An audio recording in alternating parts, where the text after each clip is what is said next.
Once upon a midnight dreary, while I pondered, weak and weary, over many quaint and curious volume of forgotten lore, while I nodded, nearly napping, suddenly there came a tapping, as of someone gently rapping at my chamber door. "'Tis some visitor," I muttered, tapping at my chamber door. Only this, and nothing more. Distinctly I remember it was the bleak December, and each separate dying ember wrought its ghost upon the floor. Eagerly I wished the morrow, vainly I had sought to borrow from the book's surcease of sorrow for the lost Lenore, for the rare and radiant maiden whom the angels name Lenore, nameless here for evermore. And the silken, sad, uncertain rustling of each purple curtain thrilled me, filled me with fantastic terrors never felt before. So that now, to still the beating of my heart, I stood repeating, "'Tis some visitor entreating entrance at my chamber door. Some late visitor entreating entrance on my chamber door. This it is, and nothing more." Presently my soul grew stronger, hesitating, then no longer. "Sir," said I, "or madam, truly your forgiveness I implore.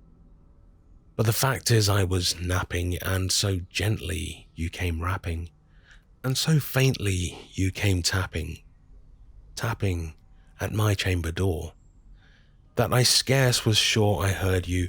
Here I opened wide the door. Darkness there, and nothing more.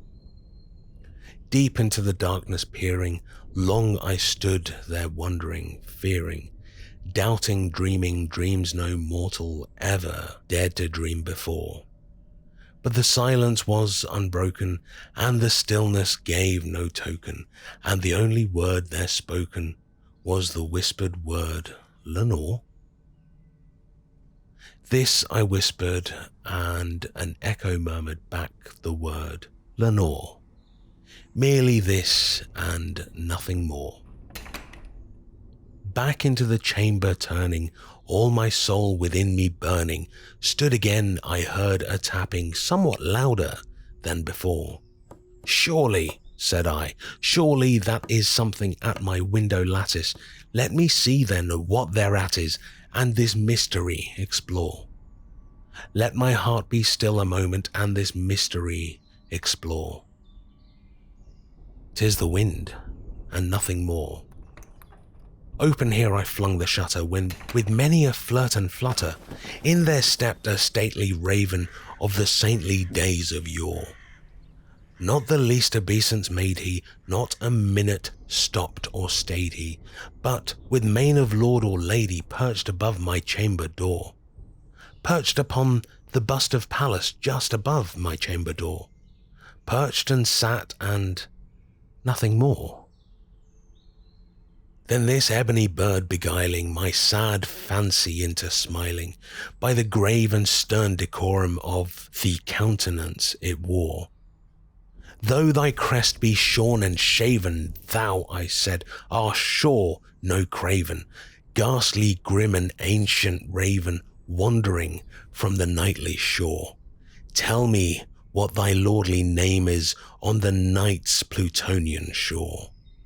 Quoth the raven, "Nevermore." Much I marvelled this ungainly fowl to hear discourse so plainly, though its answer little meaning, little relevancy bore. For we cannot help agreeing that no living human being ever yet was blessed with seeing bird above his chamber door, bird or beast upon the sculpted bust above his chamber door, with such a name as Nevermore. But the raven sitting lonely on the placid bust spoke only that one word, as if his soul in that one word did he outpour. Nothing farther than he uttered, not a feather than he fluttered, till I scarcely more than muttered, other friends have flown before, on the morrow he will leave me, as my hopes have flown before. Then the bird said, nevermore. Startled at the stillness broken by reply so aptly spoken, doubtless, said I, what it utters is its only stock and store, caught from some unhappy master, whom unmerciful disaster followed fast and followed faster, till his song one burden bore, till the dirges of his hope that melancholy burden bore, of never, nevermore. But the raven still beguiling all my fancy into smiling, straight I wheeled and cushioned seat in front of bird and bust and door. Then upon the velvet sinking I betook myself to linking fancy unto fancy, thinking what this ominous bird of yore, what this grim, ungainly, ghastly, gaunt and ominous bird of yore meant in croaking nevermore. This I sat engaged in guessing, but no syllable expressing, to the fowl whose fiery eyes now burned into my bosom's core.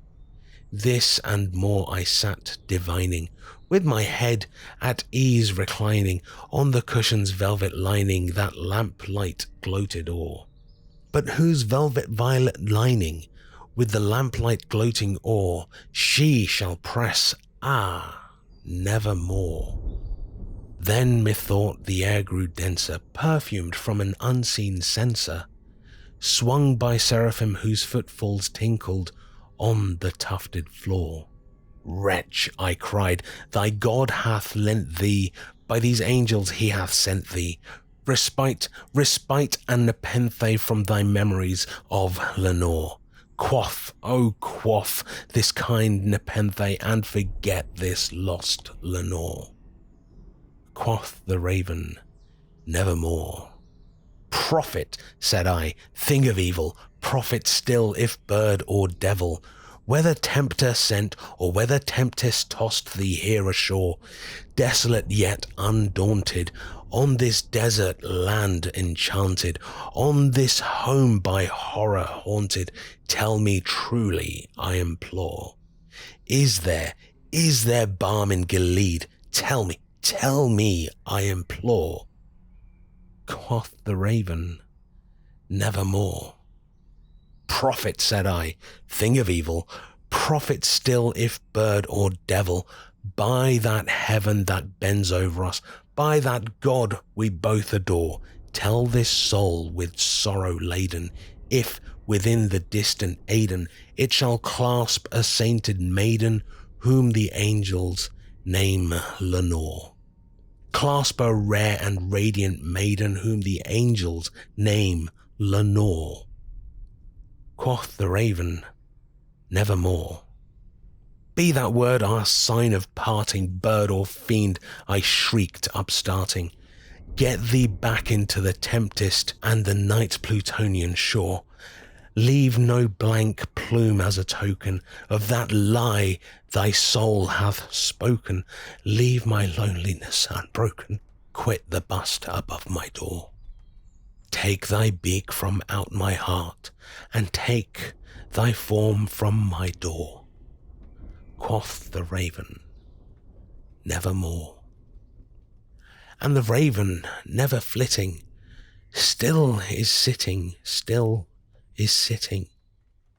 on the pallid bust of Pallas just above my chamber door, and his eyes have all the seeming of a demon's that is dreaming, and the lamp lights o'er him streaming throws his shadow on the floor, and my soul from out that shadow that lies floating on the floor shall be lifted nevermore.